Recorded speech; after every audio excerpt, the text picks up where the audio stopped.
All right, so the Kentucky weekend review. Let's go ahead and jump into it. So, truck race, probably the best race in NASCAR this weekend. You know, it wasn't a good race, but it was probably the better NASCAR race this weekend. I mean, it's Kentucky. What do you expect out of this dumpster fire of a track? You know, very interesting end because the end game was fuel mileage. Alex Kilborn gets the win.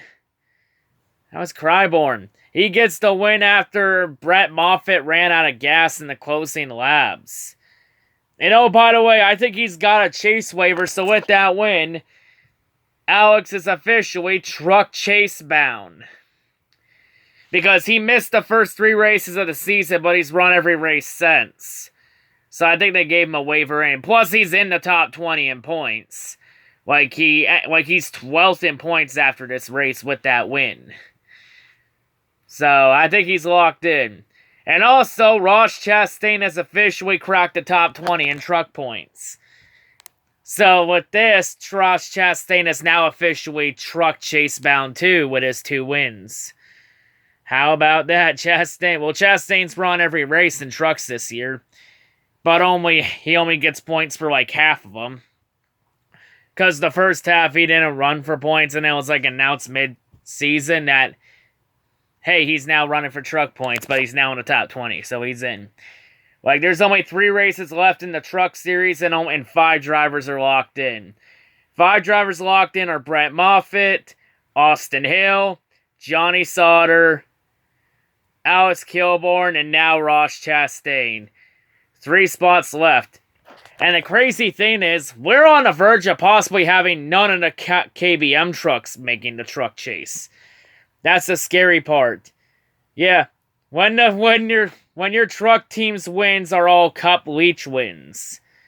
Man, that's scary. That we could see none of the KBM trucks make the chase. Like, it's crazy. Just crazy shit. But yeah, 3 races left on the truck chase. So race is on to make it. Trucks won't be back for 2 weeks, which will be Pocono. And then they go Eldora and then Michigan. And then the truck chase is officially underway at Bristol. Xfinity race, pretty boring. It's Kentucky. Another Kentucky race. Cole Custer gets the win. So now that's 5 wins for Cole Custer in Xfinity this year. So yeah, looking like an Xfinity this year. The main title pitcher is going to be Cole Custer and Christopher Bell. It's going to be between those 2 for the title. Now watch both of them choke in the chase. I think the Final 4 is going to have those 2 in it for sure. But yeah. And honestly, Junior Motorsports has really struggled this year. Mainly Justin Allgaier's now forgotten how to drive. Like, I think Junior Motorsports is in trouble when their best driver right now is Michael Annett. Jesus Christ, fuck me in the ass with no fucking Vaseline. God damn. Kentucky Cup race, I mean, it was a Kentucky race. Did you expect anything else? I mean, and Kurt Busch gets the win over his younger brother Kyle. Kurt gets a win in a 1 car. I don't think anybody had Kurt Busch winning a race this year. I didn't. I thought Kurt was going winless this year in that 1 car. But Kurt proved me wrong and once again made me eat a gigantic pile of shit. But for some reason, the fans are overrating this race, saying it was good when this was not even remotely close to being good. Why are fans saying this race is good? Oh, wait, that's right. Because the finish was good. And I've had this talk with you all before. People only remember a race because of the finish. And I'll admit, the finish was actually probably the best part of this race. Without a doubt.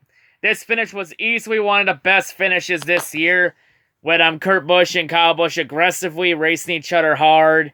Aggressively side drafting each other. Hard racing the way it should be. Both of them beating and banging off each other. Like, to be perfectly honest, I thought Kurt and Kyle were going to spin each other out coming off turn 4, and I thought Eric Jones was going to get the win. Because of the way Kurt and Kyle were racing each other aggressively, I was like, there's no way they're going to make it out of turn 4. They're going to wreck each other. And surprisingly, they didn't. Like, very aggressive finish. And with the win, Kurt Busch is now officially chase-bound. there were a lot of question marks if Kurt was going to make the chase this year because of where the one car was last year with McMurray when it finished like 23rd, 24th in points. But Kurt is able to turn that around. Now Kyle Larson, now that Kurt won, there's now no more excuses for you to win. And of course, silly season's going to be starting soon. And we all know Kyle Larson's in a contract year. Honestly, I think Larson's not going to be in the 42 next year. I see Larson going to a different team. If you honestly want my predictions, I think Kyle Larson's going to Stewart-Haas next year. I think he's taking over the 14. I have Clint Bowyer out of the ride. I honestly think Clint Bowyer's out of a job this year unless he wins a race or two. And then the questions are, what about Cole Custer? I think I have the right. I think the pieces are in place for Kyle Larson to come to Stewart-Haas, because Tony Stewart did say a couple years ago he wanted Kyle Larson to drive for him at Stewart-Haas. I think it's just destiny for Kyle Larson to join Stewart-Haas Racing and race for Tony Stewart. Plus, Tony and Kyle Larson do dirt track racing, so I mean, it's a match made in heaven. It would make perfect sense for Kyle Larson to go to Stewart-Haas. Plus, it's one of the top teams. And keep in mind, Stewart-Haas is probably a year or two away from having to rebuild, since that roster is aging rapidly, except for Almirola. And actually, it wouldn't be a rebuild. It'd be more of like a retooling, because Suarez is still pretty young and Almirola is in his prime.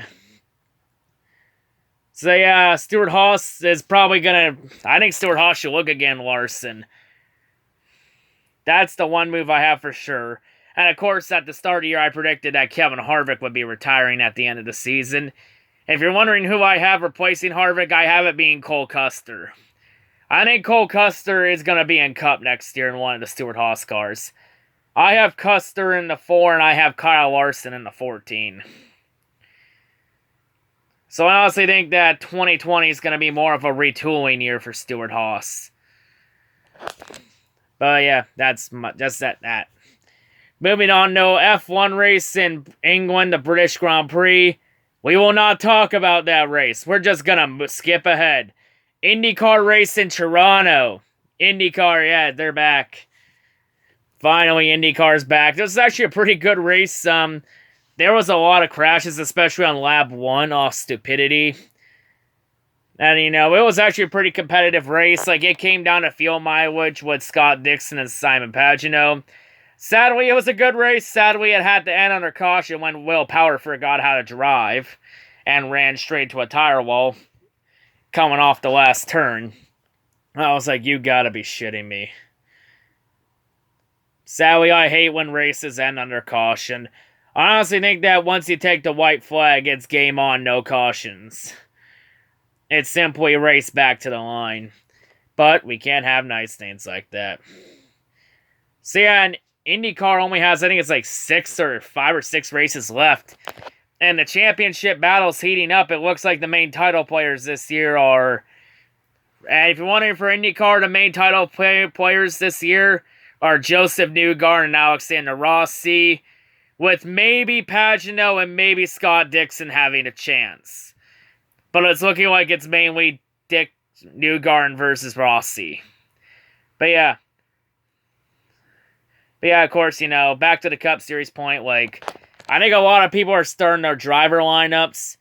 For my lineups for 2020, I for sure don't have Hendricks and Penske changing at all. Joe Gibbs is the only question mark one I have, especially with Eric Jones, what happens with him. Because Chris Bell isn't going to stay in Xfinity forever. So will Joe Gibbs pull the gun and replace Eric Jones with Christopher Bell? That's the $1 million question. I was thinking maybe Christopher Bell takes over Hamlin's ride. But I think Denny Hamlin with 2 wins, I think Hamlin's done enough to keep that ride. Then again, we're going to have to wait and see, though. But silly season should be starting in the coming weeks, and we're about to see the free agent frenzy officially start. But I already gave you my predictions for Stewart-Haas. But yeah, just a short weekend. F1 won't be back for 2 weeks when they go to Germany. IndyCar's back, though, next week with Iowa, so that's going to be a really good race. Xfinity's back next week with New Hampshire, because, yeah, next up we go to New Hampshire, boy. Honestly, I'm not looking forward to New Hampshire at all. And trucks won't be back for another 2 weeks when they go to Pocono. Oh, so now the trucks are going to a fucking shit track. Wonderful. But yeah, the next 2 weeks are gonna be fun. But yeah, that's all I gotta say for the Kentucky review. Overall, race, I'll say race was pretty meh. Like, stage 1 and 2 were boring, but stage 3 was actually okay. So I'll say the race is around a 4 out of 10. But the finish gets a 9 out of 10, because that is easily the best finish, the finish of the year. That is easily finish of the year right now. Between Kurt and Kyle Busch. Like, I honestly thought it was going to end like Charlotte 2018, when Jimmy Johnson spun out and hit dump Truex, and then Ryan Blaney came out of nowhere to take the win. I thought it was going to be like one of those kind of finishes where Kyle and Kurt Busch take each other out and Eric Jones is going to take the win. But Kurt and Kyle hanged on and gave us quite a show at the end. But yeah, that's all I gotta say for this week, folks. Not looking forward to New Hampshire. New Hampshire is about to become hell on earth. But yeah, hope everyone has a great day, and yeah, peace out.